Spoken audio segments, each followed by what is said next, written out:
এবং এই সংবাদটা আসার পরে তখন এই বিষয়টাকে আমরা কি বলবো, মানবাধিকার লঙ্ঘন, আইনের শাসনের লঙ্ঘন, ওই চিন্তা করি আমি এই মামলাটা করেছিলাম। তখন আমরা কোর্টে একটা নির্দেশ করলাম যেটা একটা বিচার হওয়া দরকার এবং যথেষ্ট তাদের শাস্তি হওয়া দরকার, কেন এই অন্যায়টা তারা করলো।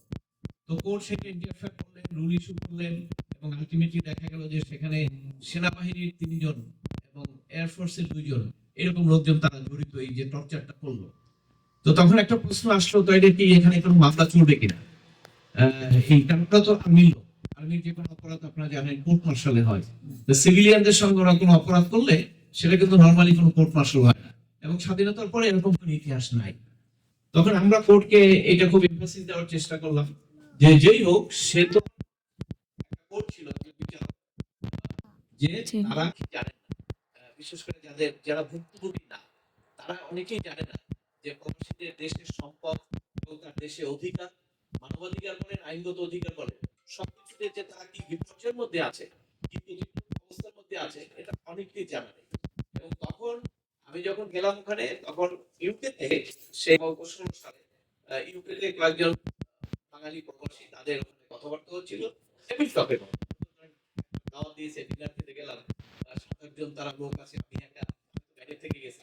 এই আলোচনা যা হচ্ছে সমস্ত আলোচনার টার্গেট হলো, ওনারা কথাবার্তা আমাকে ইচ্ছা করে বলছে না, কিন্তু ওনারা যা বলছে তাদের প্রত্যেকটা কথাই আমার বুকে বাজছে, মনে হচ্ছে আমি অভিযুক্ত, আমাকেই বলছে, মানে দেশ সম্পর্কে বলছে, দেশে কিছু নাই, আইনের শাসন নাই, আমরা জোর করে ওরা দখল করে খাই, ওরা বলছে কিন্তু আমাকেই বলা হচ্ছে, আমি তো বাংলাদেশে থাকি, ওরা কিন্তু আমাকেই বলছে, ওই অভিযোগ করছে।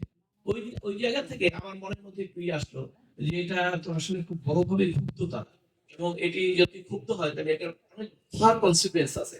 সেটা এমনিতেই জানেন আপনার যে আমাদের যখন ফার্স্ট জেনারেশন যখন বিদেশে এসছে, অথবা তার পরের জেনারেশন অনেকে ওখান থেকে ক্লাস 3 পড়তো, 5 পড়তো, তারপরে চলে আসছে, তারপরে তার সঙ্গে একটা বাংলাদেশের সংযোগ রয়েছে, বাংলাদেশের মাথায় কিন্তু আছে।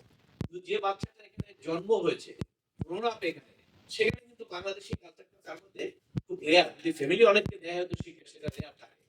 ওখানে তখন দেখলাম যে শত শত মানুষ তারা যদি বাড়িতে যায়, তার নামে থানায় একটা কেস করে দিচ্ছে অথবা একটা হুমকি দিচ্ছে, পুলিশ এসে তাকে খুঁজছে, এবং এই খবর তার ছেলে পেলে যখন শুনে তাড়াতাড়ি বাবাকে বলে যে তুমি চেঞ্জ করে বা তাড়াতাড়ি চলে আসো, তারা চলে যায়।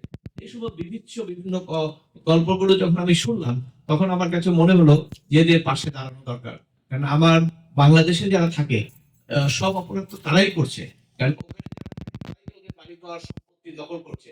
অতএব আমরা যদি তাদের পাশে না দাঁড়াই তাহলে এটা ভবিষ্যতে বাংলাদেশের জন্য একটা ক্ষতিকারক হবে। এই জেনারেশন যারা আছে তাদের তো বাংলাদেশের উপর একটা টান আছে।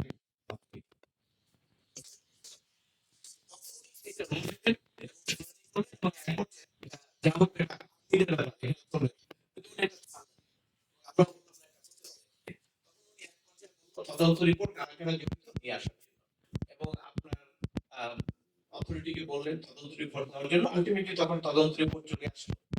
দেখা গেল যে 5 জন আর্মি অফিসার এবং এয়ারফোর্সের অফিসাররা জড়িত, তখন জীবিত রাখলেন, ঠিক আছে, কি ব্যবস্থা নেন আপনারা, তখন বাধ্য হয়ে তখন ফার্স্ট ইতিহাসে দেন, এইটা আমাদের বেনিফিট করবে, কিন্তু অন্য কোন সাজেশন কিন্তু আমাদের বেনিফিট করবে না, কারণ we are not doing politics, আমি কোন দলের না, আমাদের সংগঠন কোন দলের পারপাস সার্ভ করে না, সুতরাং ওই বক্তব্যটা খুব কাজে আসবে না। হয়তো আপনি বক্তব্য দিলে এটা আপনার ব্যক্তিগত ব্যাপার, কিন্তু এরকম অনেকে, সবাই তো রাজনীতি করে, সবাই রাজনৈতিক বক্তব্য দিলে তাহলে আমাদের যে প্রবাসী কাজের বক্তব্য এটা কিন্তু আসবে না, তাহলে আমরা লস করবো। আমি চাচ্ছি না যে আমরা সময়টা লস করি, আপনারা যারা বক্তব্য দেবেন অনুগ্রহ করবে এইচএপির পক্ষে প্রবাসীদের জন্য কি করা যায়, বা আমাদের টার্গেট আছে প্রবাসী ট্রাইব্যুনাল, এটার ব্যাপারে কি করা যায়, এই ব্যাপারে যদি সাজেশন থাকে অবশ্যই সেইটাই আমার মনে আলোচনা। যদি কোনো অন্য আলোচনা করা থাকে দেশ নিয়ে ব্যক্তিগতভাবে আমার সঙ্গে সেটা করলে আমি সেটা করতে পারবো। আমি একজন নাগরিক, ব্যক্তিগতভাবে আমি অনেক কিছু বলতে পারি, কিন্তু সংগঠন হিসেবে এটা একটা অরাজনৈতিক, অর্থাৎ সংগঠনের যারা বক্তব্য আসবে সেটা অবশ্যই অরাজনৈতিক ভাবে আসা উচিত বলে আমি মনে করি। ধন্যবাদ। Thank you.